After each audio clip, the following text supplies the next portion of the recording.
It's time for the Rick Smith Show. Now, here is the voice of the working class, Rick Smith.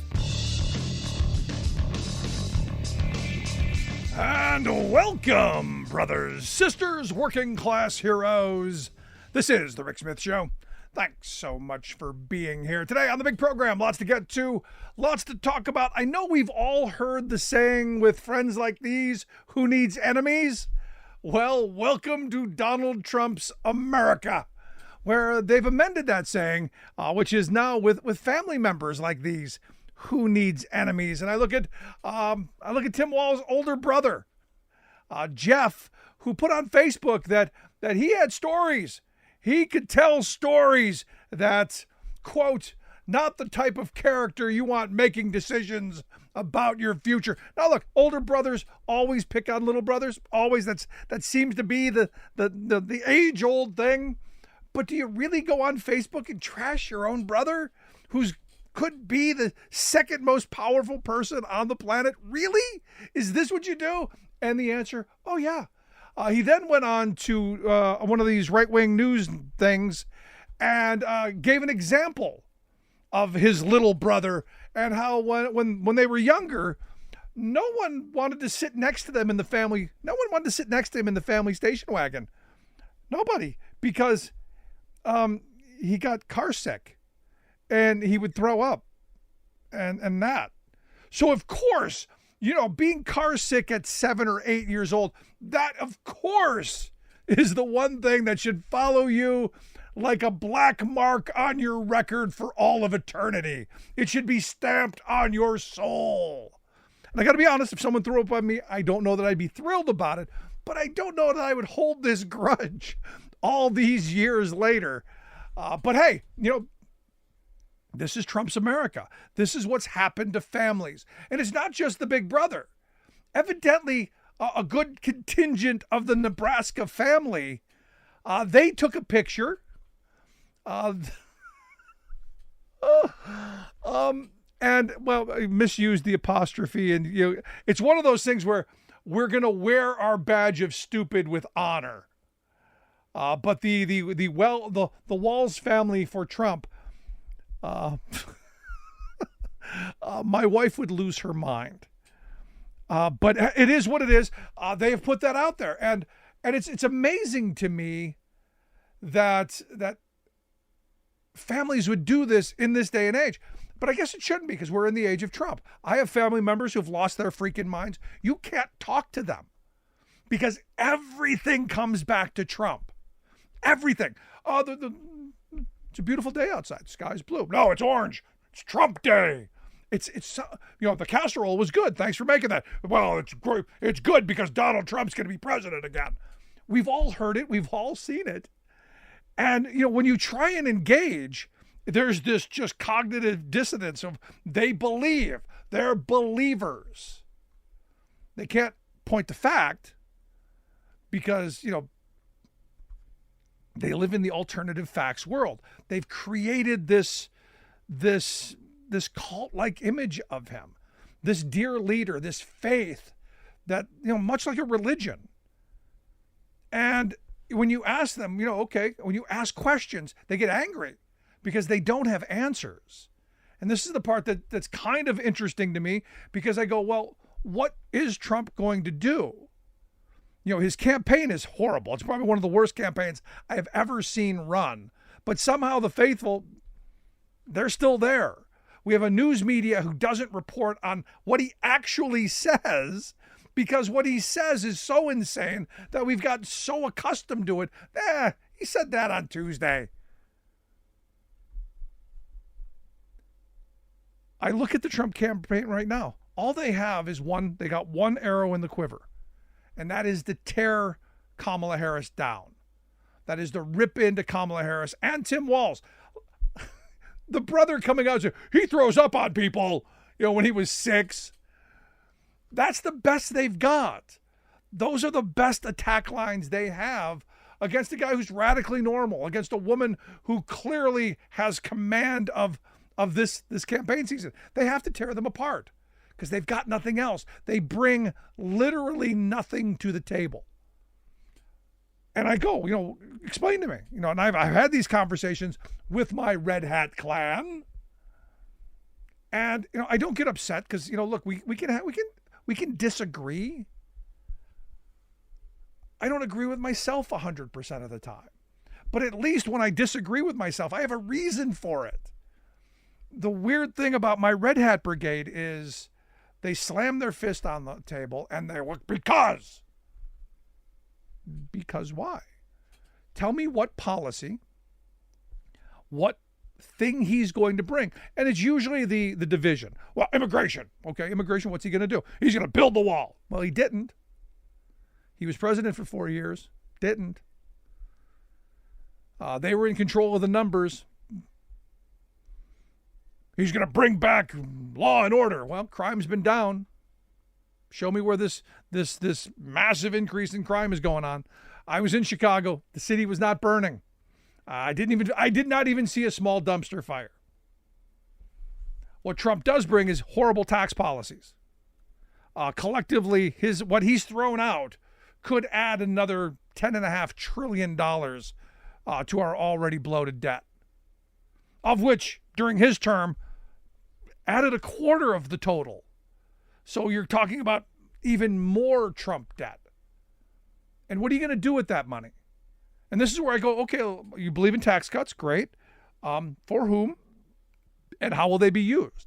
How are they going to pay for themselves? They just will. Well, they haven't. Look, I'm all in favor of tax cuts. You give tax cuts to working people, put a little money in their pocket, they go into the local economy, they spend it. There's a reverberation effect. There's some economic activities that you can then generate some revenue out of. I can see how that works. I don't know how giving Jeff Bezos, Elon Musk, I don't know how giving them more helps our society. I just don't. Because it hasn't. We've created the largest billionaire class in the history of humanity, and yet we've still got children hungry. We've still got veterans homeless. We've still got seniors who are struggling. We've got lots of working class people who are tightening the belt, and well, there are no more notches left. They're struggling. Trump has no health care plan, and yet I guess we're going to go back to that idiotic repeal thing.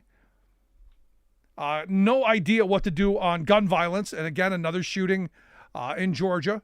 No idea what to do there. No idea on foreign policy. And this is the thing. I saw J.D. Vance talking about, Kamala Harris is going to bring about World War III because she's blundering. That's what they've got. This is their Willie Horton moment.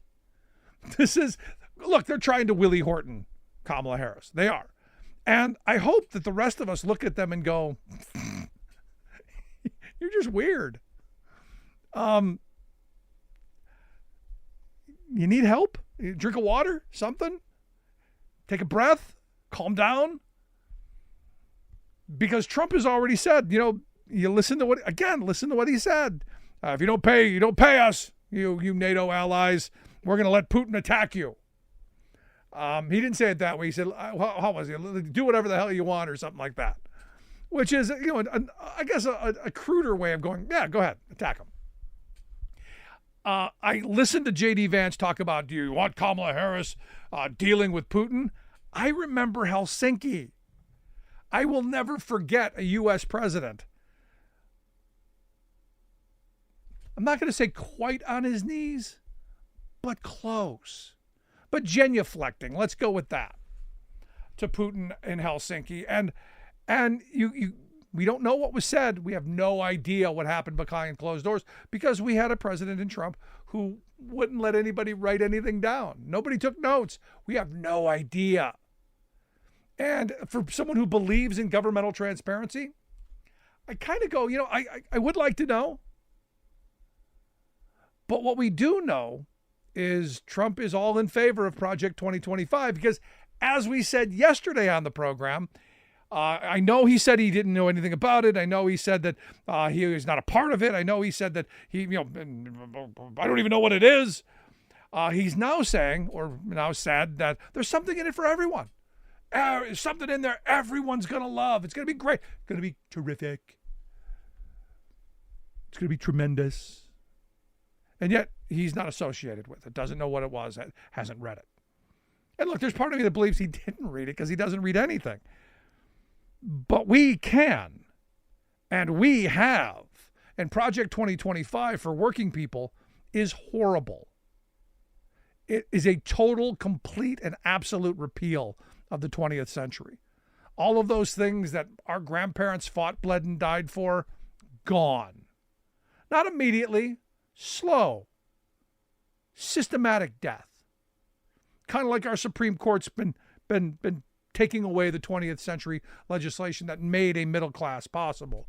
We're going to have a full-on assault by the Trump administration. When they make patronage great again, when they bring in their loyalists, no longer brown shirts, they're going to be orange shirts with red hats, which is really an ugly combination, but it's what's going to be. Then we have to question, is this the America we want? I hope we're thinking about it now. I hope maybe we don't let that happen. Maybe come November, we make the right choice.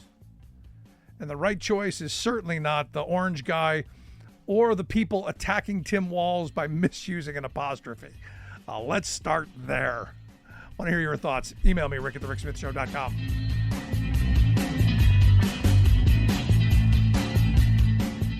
We are AFGE, the American Federation of Government Employees. We represent 700,000 federal and D.C. government workers who are the vital threads of the fabric of American life. We support our nation's military. We take care of our nation's veterans. We protect our nation's borders. We respond to our nation's crises and natural disasters. We provide services to our nation's seniors. The American Federation of Government Employees. We work for America. We are AFGE, the American Federation of Government Employees. We represent 700,000 federal and D.C. government workers who are the vital threads of the fabric of American life. We support our nation's military. We take care of our nation's veterans. We protect our nation's borders. We respond to our nation's crises and natural disasters. We provide services to our nation's seniors. The American Federation of Government Employees. We work for America.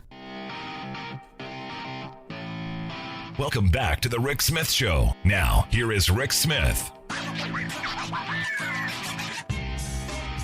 So a lot of response to Trump's comment yesterday, and I knew it was going to get a lot of response because it's crazy.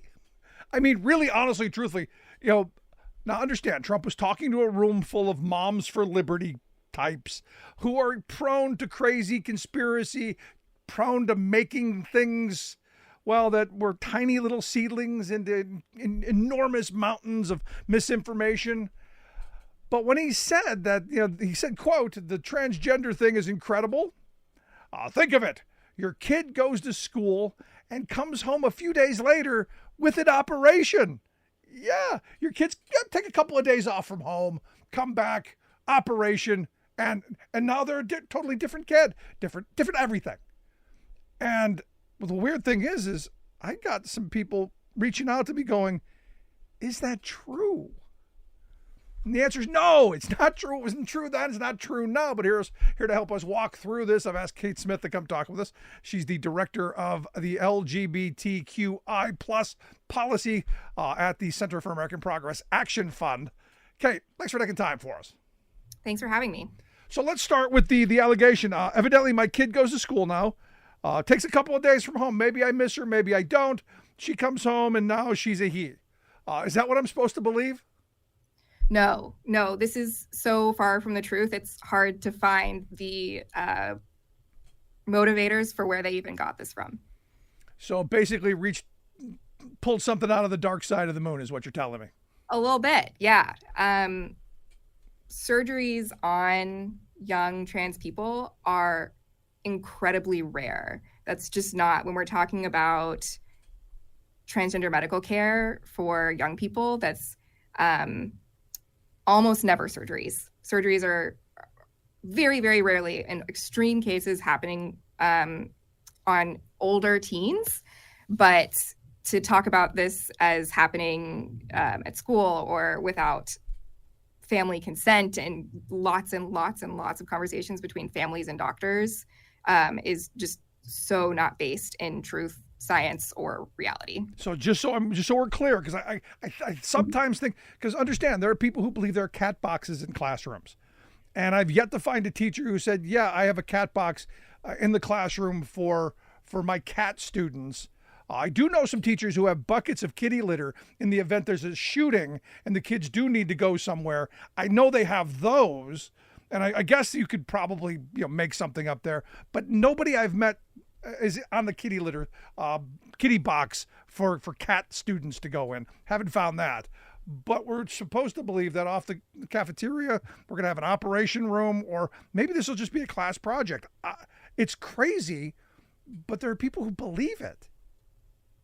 Yeah, I think what's helpful here is to take a bit of a step back and talk about what we're really meaning when we say trans medical care for young people. We are primarily, if a young person hasn't reached puberty yet, they have no medical intervention. There is no medical intervention recommended for folks who have not reached puberty. After puberty or around puberty, we might see puberty blockers, and puberty blockers are designed to pause puberty. And if you go off of puberty blockers, you can restart puberty, and it gives folks more time. It gives young people more time to decide and determine next steps for their gender. Then in later teen years, they might start hormone replacement therapy, which is generally pretty reversible if they decide to come off of hormone replacement therapy. And in adulthood, maybe they decide to start talking about surgeries. But really, that's it. That's where we're at. For most young people, especially when we're talking about, 8, 9, 10, 11, 12, they're looking at maybe changing their name or changing their hairstyle, maybe changing their pronouns. But this push to claim that surgeries are happening is so far from the truth. It takes months and months of discussion with psychologists, with doctors, with families and parents to even start on this very, very, very long and intentional journey for a young trans person. That's the reality, is that we're working really closely with doctors and families to start this process, which, by the way, does not start with surgeries. So what you're telling me then is, because I want to make sure this is clear. There are no drive-through gender reassignment surgery drive-throughs somewhere that you can, California, Oregon, those don't exist, right? They don't. In fact, the issue is the other way around. It's really very difficult often for adults to find access to the care that they need. The issue is not that they are handing these out to folks who don't need them. That's for sure. Yeah, no, I've had a couple of friends over the years who have transitioned, and I always tell them the same thing. I don't understand what you're going through. I don't know what it's like to be in your skin. I hope this is what brings you happiness. I hope it's everything you wanted and hope it will be.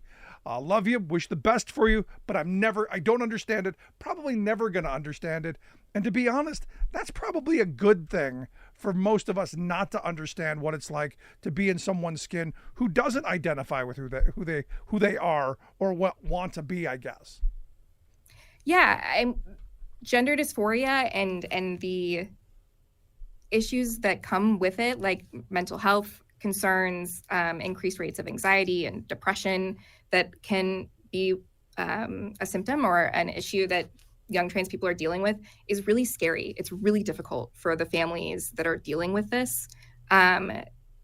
We know that young trans people who need access to this type of care, to gender-affirming healthcare, we see really dramatic increases in decreases in their levels of anxiety, decreases in suicidality, and it's lasting long-term impacts. The folks who go on this care that need it for years and years, when we're following these folks, are doing better. They're feeling more comfortable. They're feeling happier. They're healthier physically and in their mental health. It's really drastic. This is life-saving care, which is why it's so, so important when we talk about this care. This is really life or death for so many people that need access to it. And it is why every major medical association actually supports transgender medical care for young people. No, look, as an old white guy, I've got kids who they have friends who are finding their way. I guess that's the way I'll put it. And these kids seem happy. They seem adjusted.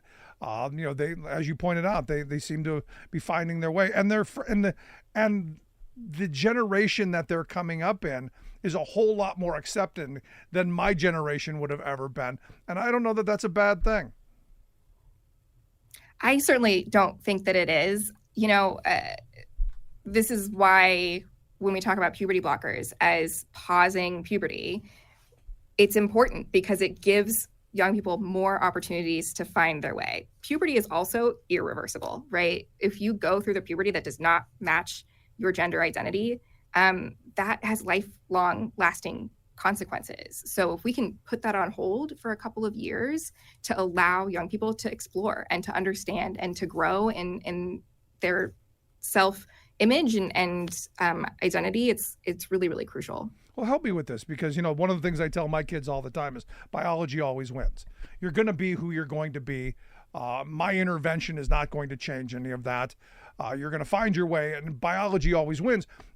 By introducing these drugs, the puberty blockers, the hormone therapy, aren't you usurping biology? And, I know my religious friends will say, it's God's will, which would be the short version of biology always wins. Any thoughts on that? Biology is so much more complicated than I think folks who use biology as a argument against best practice medical care would like us to believe. It's not just XX and XY, right? Intersex people exist where there's XXY or XYY, right? There's different variations. Yeah, that's really difficult for me, Cait, to understand, because we're in a binary world. It's right, left, right, wrong, up, down, front, back, male, female. Don't go away from that. And gender is not, it doesn't really follow that. So for trans folks, the biology is that we can study how this is impacting folks' bodies. We can study how it's impacting mental health. And we know that it's overwhelmingly good. We know that this is why medical associations and doctors overwhelmingly support this care, because it is so clearly helpful and treating what needs to be treated. I got to ask again, I want to be crystal clear in this. As Trump said, the kids go off to school. A few days later, they have an operation. They come home. Anywhere once?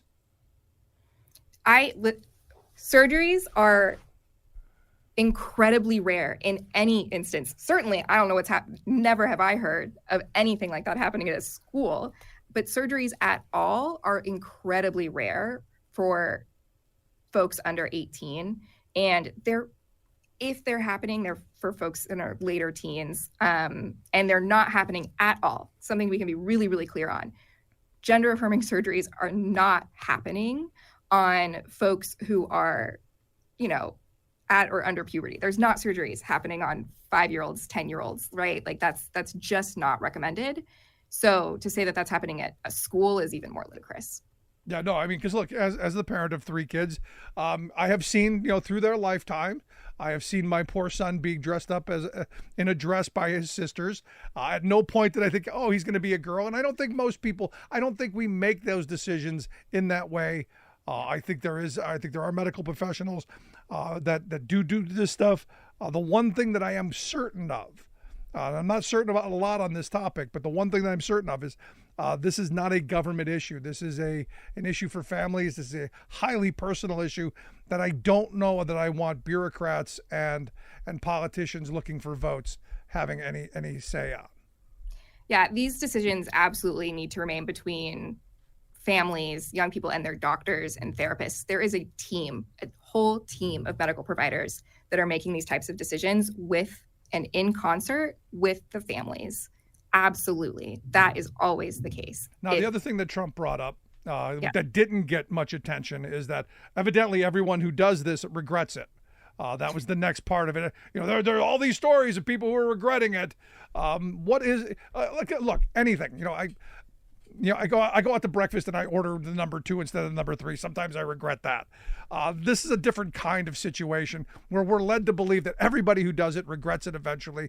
Do we have any statistics? Do we have any data on if that's reality or anywhere close to reality? What is the level of satisfaction, happiness? What is there any gauge to this? Yes, there have been studies on this. Regret rate is incredibly low. Like you said, any medical procedure, any decision, there is barely going to have a 0% regret rate. We have studies that would say maybe 0.8 to maybe 2% ish, very, very, very, very low. And it's really important to note that regret rate of maybe 0.5 to 2%, there is a portion of that we know is made up of folks who regret it because of increased stigmatization, increased discrimination that comes with being visibly queer or visibly trans. So even when we're looking at those very, very, very low regret rates, which I believe are lower than the regret rates for like knee replacement surgery, we have complexity within that very small regret rate that can sometimes be correlated with things like discrimination and stigma. I got to tell you, I look forward to the day when people think about this issue kind of like I do. And I know being in this chair, it's my job to come up with ideas. But I've said for a long time, I don't really care. Yeah. I don't care what people do. You lead your life. I grew up believing life, liberty, pursuit of happiness. If your happiness is going down that path, God bless you, do your thing. Hope you're happy, hope it works. But it doesn't affect me. And I hope, as my grandfather always said, don't worry about me, worry about yourself. I at some point hope this issue becomes one of those that we don't spend time on. Yeah, I think that's. Or is that transphobic? I've been accused of being transphobic for that opinion.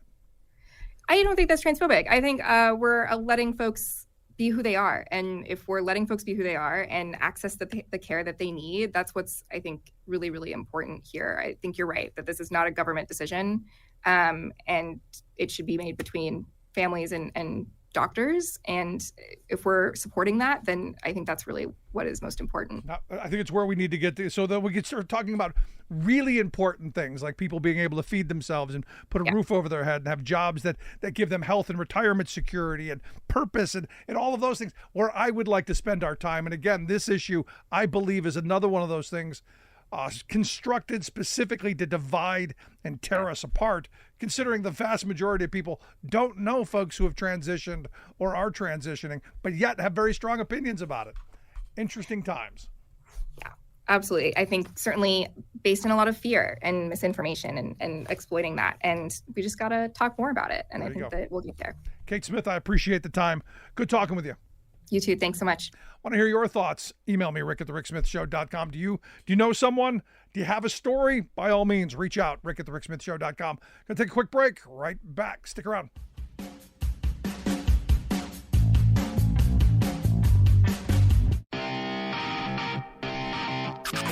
You're listening to The Rick Smith Show, where working people come to talk.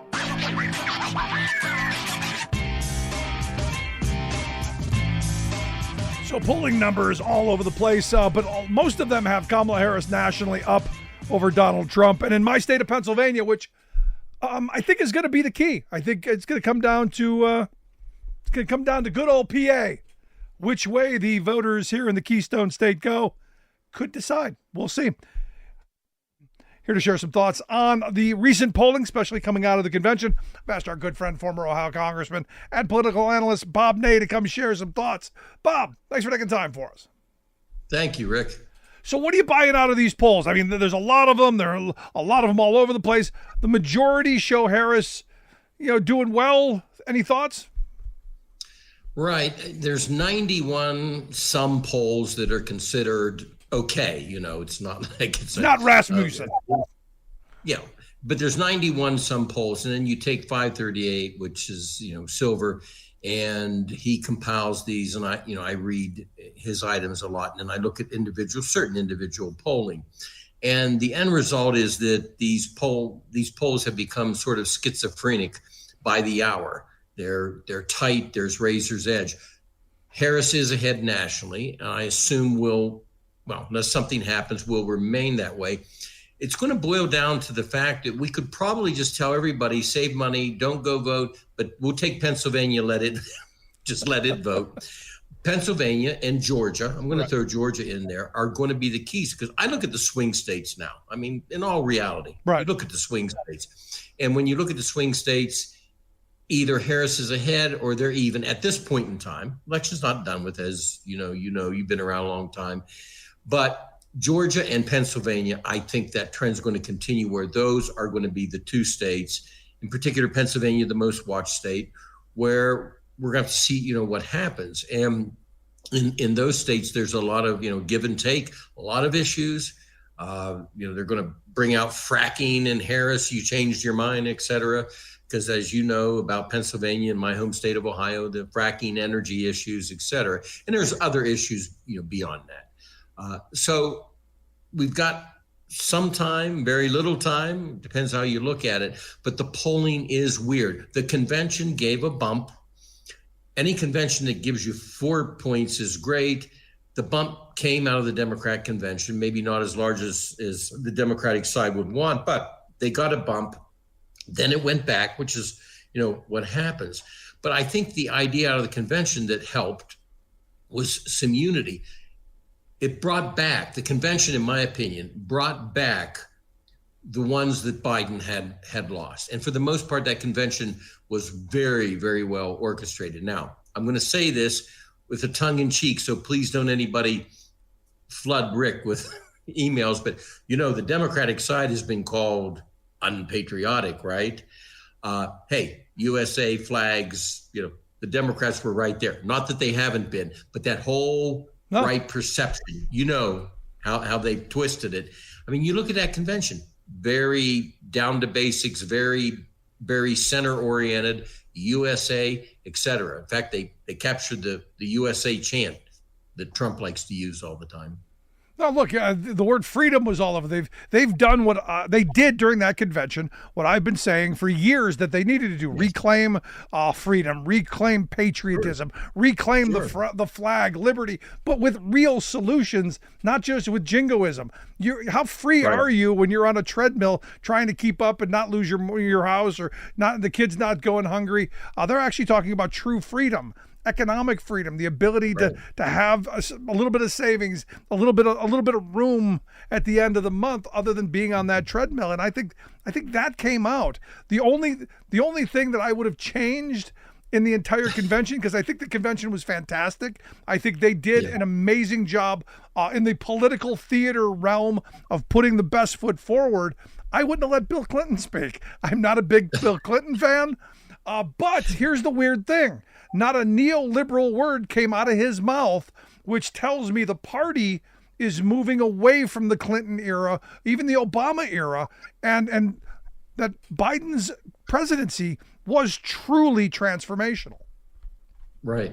And the Obamas, I don't care if somebody doesn't like the Obamas. Oh yeah. Who could ignore the two speeches they gave? And Michelle Obama, and this is where the relaxed attitude and humor came in. Michelle Obama threw out the zinger about the black jobs, because Trump, talks about black jobs, but she did it in such a way that it wasn't it wasn't even written up as offensive and bringing race into it. She did it with humor, and the Obamas, they knocked it out of the ballpark. Clinton, his speech was okay, but the Obamas knocked it out of the ballpark. And I think that both Harris and Walz did what they needed to do at the convention. No, and I look at Walz. I mean, to be honest, the fact of the matter is this is a guy I identify with. As I've had a number of listeners going, "Hey, that's you." I've had my own wife go, "Hey, that's you."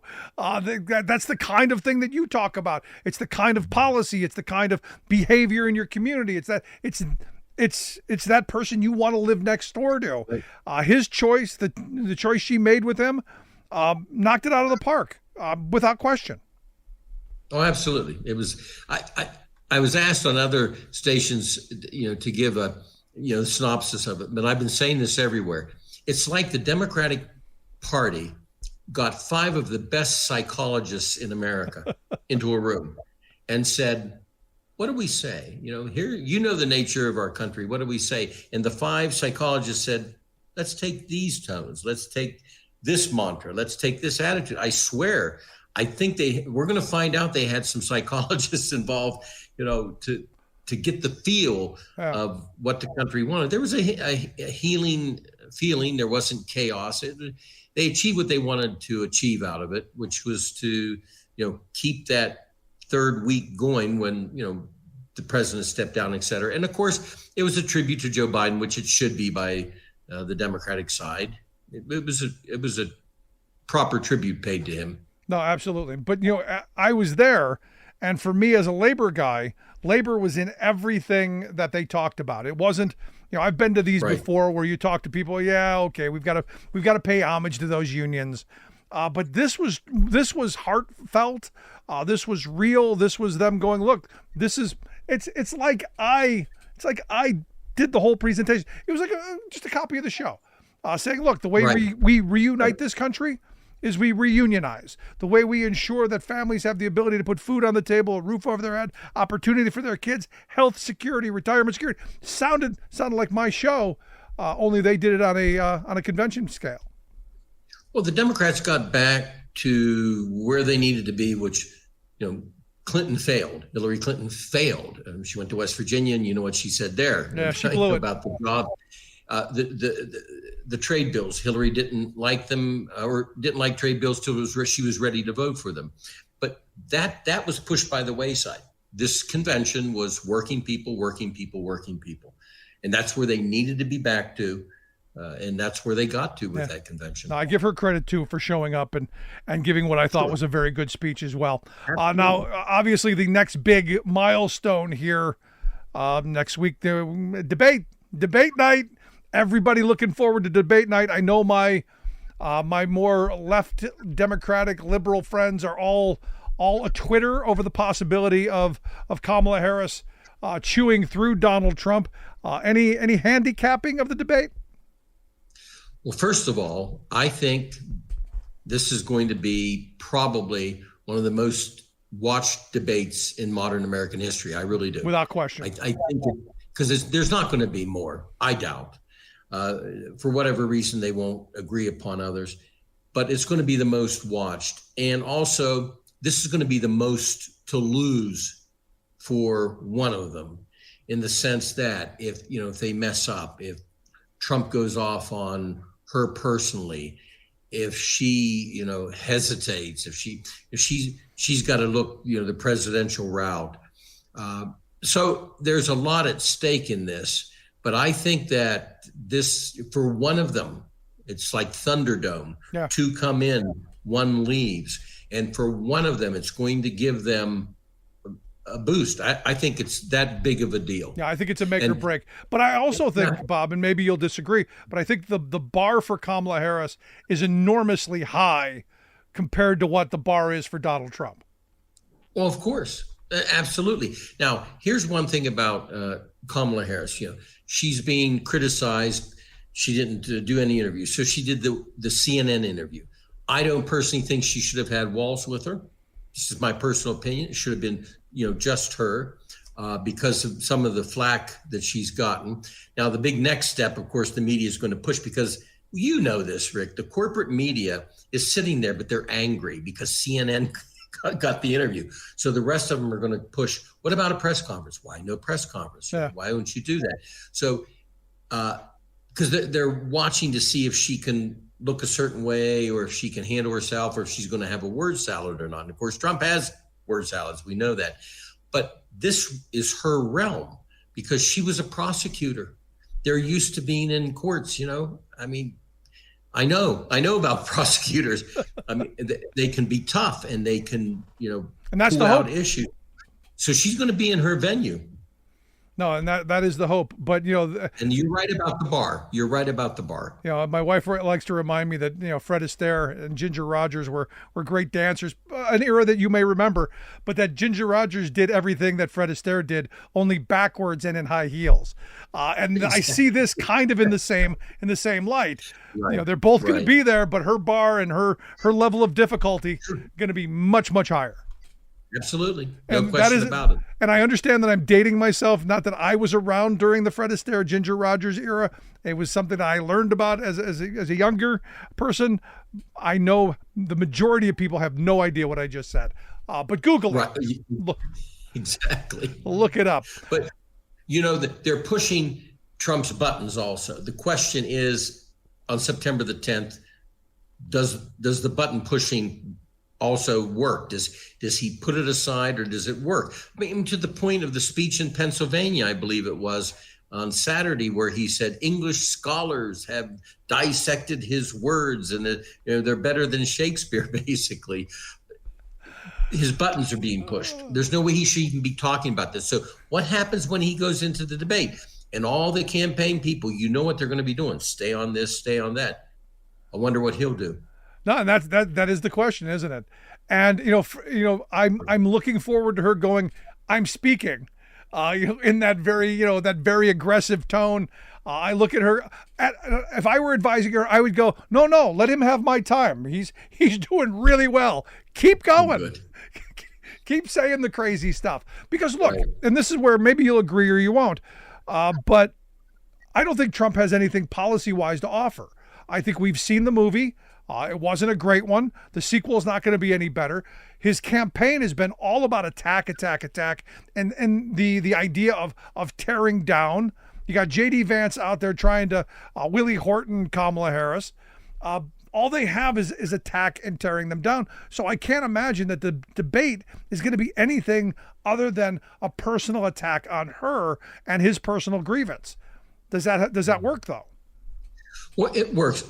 I really hope that the moderators drop, he said this about you, she said that about you. I honestly hope they drop every single aspect of that and line up issue after issue after issue. Now, for Trump, if he stays on course, which is going to be tough, he has to say, you said this, or you flip-flopping. What are you going to do as president? He's got to go down that mantra.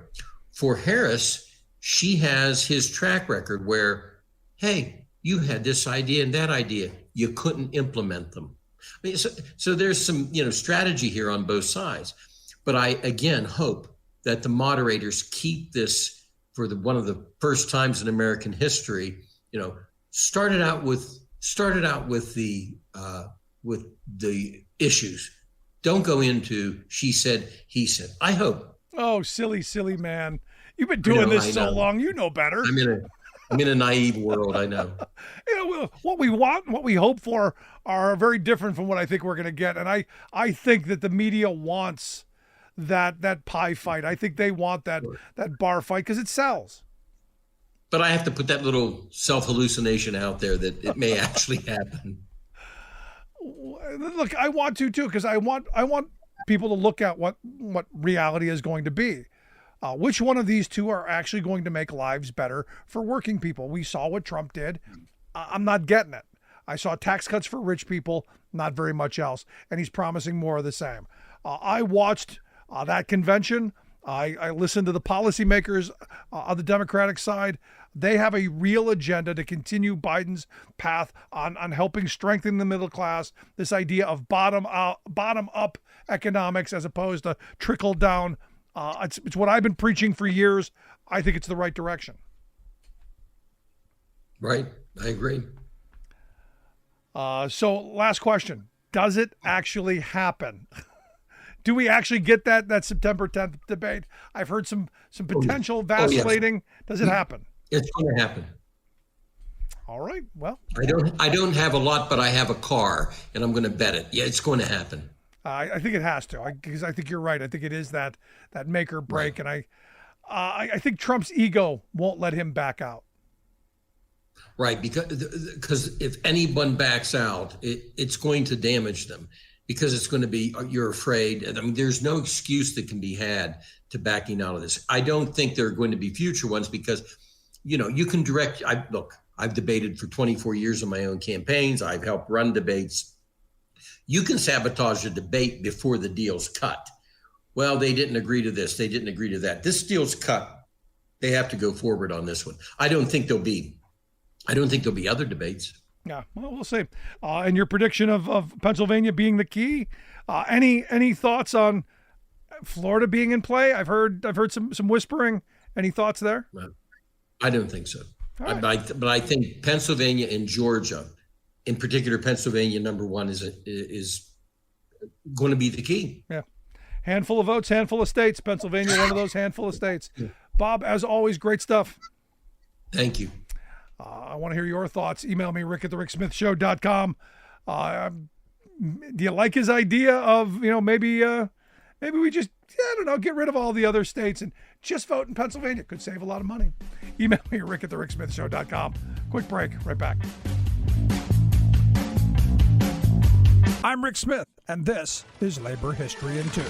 On this day in labor history, the year was 1882. That was the day that the first Labor Day celebration and parade took place in New York City. The New York Sun printed a vivid report of the parade of 10,000 marching workers. The paper described, quote, men wearing regalia, men with society aprons, and men with flags, musical instruments, badges, and all the other paraphernalia of a procession. The article went on to say, quote, as far ahead as one could see, and as far down the side streets as forms and faces could be distinguished, the windows and roofs and even the lampposts and awning frames were occupied by persons anxious to get a good view of the first parade in New York of working men of all trades united in one organization. All along the line, cheers were sent up. The reporter described the colorful banners carried by each trade union and noted that following the bricklayers came, quote, 2 decorated wagons containing brick arches. On each side of one of the wagons were the inscriptions 8 hours for work, 8 hours for rest, and 8 hours for recreation. And get on to it, the union will never surrender. From New York, the idea of setting aside a holiday for workers spread. Oregon became the first state to officially recognize the holiday in 1897. Colorado, Massachusetts, New Jersey, and New York established a Labor Day that year as well. By 1894, 23 more states celebrated the workers' holiday. It was that year that President Grover Cleveland declared it a national holiday in response to the Pullman strike and boycott that began in Chicago. Labor Day is the day to honor the sacrifices made by labor fighting for safe and fair workplaces.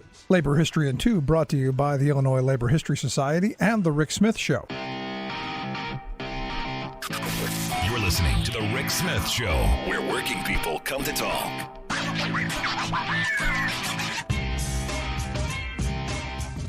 So President Biden about to announce that he will formally block Nippon Steel's proposed nearly $15 billion acquisition of U.S. Steel. And I said from the beginning, I think this should be an American company. This is an iconic American brand. Steel, an important national security input, should be in the hands. And I know it sounds nationalistic and all that. Japan is an ally and a friend, all of that. Still not interested in having a Japanese company own a major steel producer in the U.S. One of the last major steel producers, and the iconic brand of U.S. Steel. I don't think it's a good idea. We'll see. This will become. I guess I'm assuming Donald Trump is going to go no. Reflexively having to take the other side will be very interesting. Over the Labor Day holiday, you had some 10,000 hotel workers across the country go on strike. Labor Day, a busy time. Most of them returned to work as of Wednesday and are moving back. And look, the strike was one of those things to raise awareness. The idea of fighting for better wages, hours, conditions, extremely important. But one of the facts that came up during this that grabbed my attention is that a lot of the hotels have kept those COVID era cuts, we'll clean your room, once every week. Maybe we do, maybe we don't. The service that customers got in the past, a lot of that's eliminated. And what it really was is just cutting down on manpower, slashing, the number of workers' hours so that they could fatten the bottom line. Now, you would argue, well, what's the lower prices? Nonsense. Have you stayed in a hotel recently? They have not lowered prices. And what was pointed out is that from 2019 to 2022, that pandemic era, staffing per occupied room went down 13%. And if you go from 1995 to 2022, it's actually down 32%. So you stop and you think about, and look, I would argue this is across a lot of industries, as corporate America has gotten us to do a lot of work for them for free. Like self-check-in, self-checkout, clean your own rooms, make your own beds, check yourself out at the supermarket, all of that stuff, as they've shifted their costs on the backs of the consumers and ultimately screwing over the workers. So these folks are saying, we're sick of it. We're sick of losing hours. We're sick of saying, sorry, we can't help you. And they brought that to the strike. And look, I'm hoping people are paying attention. I'm hoping it's one of these things that we start talking about, from a worker's perspective. Yes, they need better wages, hours, conditions, absolutely. But also from the consumer part of things. You're not getting what you were paying for just a couple of years ago. And where's that benefit going? I see the memes out there of they claim when wages go up for workers that prices have to go up, but you never see them go, well, we got rid of all those workers we've automated. Did the prices go down? Also going on strike on Wednesday, a number of Detroit Marathon Petroleum Refinery workers, Teamsters Local 283, about 270 of their members took to the picket lines. Not all great there. Got scabs working in this. So over the next several days, be aware, my friends in Detroit, unqualified people doing dangerous work. That, not saying something's going to happen, but if it does, you will know why. And from what I understand, the union isn't even asking for that much. They're asking for the wages to keep up with inflation. Now, these are people who have, these are people who do high qualified jobs. These are chemists. These are mechanics. These are electricians. These are people who keep that refinery going. And as was pointed out in the one article, it takes like 2 to 3 years to learn to do these jobs. And now yet you've got scabs in there. Now this facility refines about 140,000 barrels of oil a day. According to the Marathon website, they process crude oils into gasoline, distillates, asphalt, and other things before being pumped out in the pipelines. Now, I guess they sub by truck and by train as well. But I'm now imagining the oil companies are going to see this and go, hey, here's an opportunity to screw over consumers. There's this strike over here. Let's blame these workers for our profits, and they're going to jack up prices. You watch by the weekend. You're going to see a bump, all because, well, there's an opportunity. And finally, New York, good on Governor Huckle. She signed on Wednesday the Retail Workers Safety Act, the Retail Workers Safety Act, which pretty simple. Seems like common sense. Wants to reduce violence in the workplace, wants to increase training, wants to make sure that workers have a way to de-escalate and get the training to de-escalate violence in the workplace. Have a plan in the event that there's an active shooter. Install panic buttons for big retail outlets so that people throughout the workplace know, problems. Seems like something the employer should do. Now, the RWDSU, they did a survey, and what they found is over 80% of the people that they surveyed worry about an active shooter in the workplace. Nearly 2/3 of the people they surveyed have experienced verbal harassment or intimidation in the workplace in the last year. Only 7% said that they they think the employer has done enough. And nearly 3/4 of the respondents would feel safer if they got some regular training, if there appeared to be a plan in place. Seems to me something we could, should, and must be doing, and good on Governor Hochul for moving in that direction. It shouldn't be this difficult. Just kind of my thought. Want to hear yours? Email me, rick@thericksmithshow.com. Something I said got under your skin, on your nerves, made you think, made you happy, made you sad. rick@thericksmithshow.com. Podcast, if you missed any portion of the show, wherever you get your favorite podcast, you'll find ours, freespeech.org. Check out the video there and all of the great content over on Free Speech TV. And as always, I appreciate you being here. We'll see you back here next time.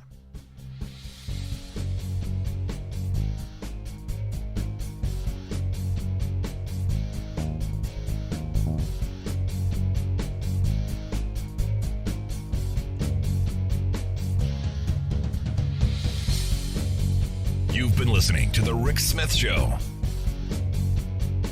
Email Rick at rick@thericksmithshow.com. Until next time, this has been The Rick Smith Show, where working people come to talk.